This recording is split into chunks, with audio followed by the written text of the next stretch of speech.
नमस्कार भावांनो, हिंद केसरी मैदान या चॅनलवरती तुमचं सर्वांचं स्वागत आहे. चॅनलला नवीन असाल तर चॅनलला सबस्क्राईब करायला विसरू नका. भावांनो, आज चोराड्याचं मैदान आणि या मैदानामध्ये आपला बकासूर गटपास तर झालेलाच आहे.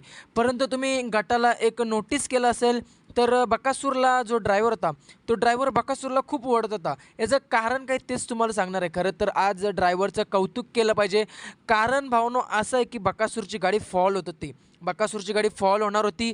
त्यामुळे बकासूरला खेचत होता. बकासूर गाडी आत आणत होता आणि आज बकासूरला इतकं स्पीड लागलं की एकही थाप न मारता गाडी अंतराने गटपास केलेला आहे. आज फक्त ड्रायव्हरने गाडी कंट्रोलच केलेली आहे. कोणालाच काही मारलं नाही, परंतु जे गाडीला स्पीड लागलं आहे, तुम्हाला भावांनो मी सकाळीच सांगितलं होतं की बकासूरच्या गाडीला चांगलं स्पीड लागेल आणि आज बकासूर आदतच्या चोराडे मैदानामध्ये गटपास झालेला आहे. नक्कीच ड्रायव्हरचं कौतुक केलं पाहिजे. गाडी चांगली हाणली त्यांनी.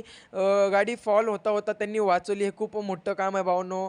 आज गाडी फॉल होता होता त्यांनी वाचवली. तुम्हाला माहितीच आहे मागील बकासूरचं मैदान, त्या मैदानामध्ये गाडी लॉबिटच म्हणजेच निकाल जेव्हा म्हणजे गाडी सुटली तेव्हा लगेच गाडी फॉल झाली. तर भावांनो ते होण्याचं वाचवलं आज ड्रायव्हरने आणि आज आपला बकासूर अंतराने गटपास झालेला आहे. आज जी गटाला स्पीड पाहून वाटते नक्कीच आज बकासूर काहीतरी करून दाखवेल. कारण पहिरा देखील तसंच आहे.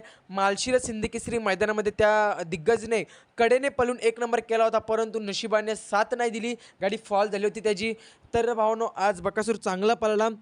आज बकासूर जुन्या नावाने पळाला, सरपंचच्या नावाने पळाला आणि आज बकासूर उर्फ सरपंच, सरपंच उर्फ बकासूर असा जोड पळाला आणि चांगला पळाला बकासूर आणि दिग्गज. आणि बकासूरला आणि दिग्गजला सेमीसाठी शुभेच्छा. ड्रायव्हरचं कौतुक केलंच पाहिजे आणि नक्कीच गाडी सेमीला देखील चांगली पळेल. जर नशिबाने साथ आज दिली तर नक्कीच गाडी एक नंबर देखील करेल. शब्द आहे आपला.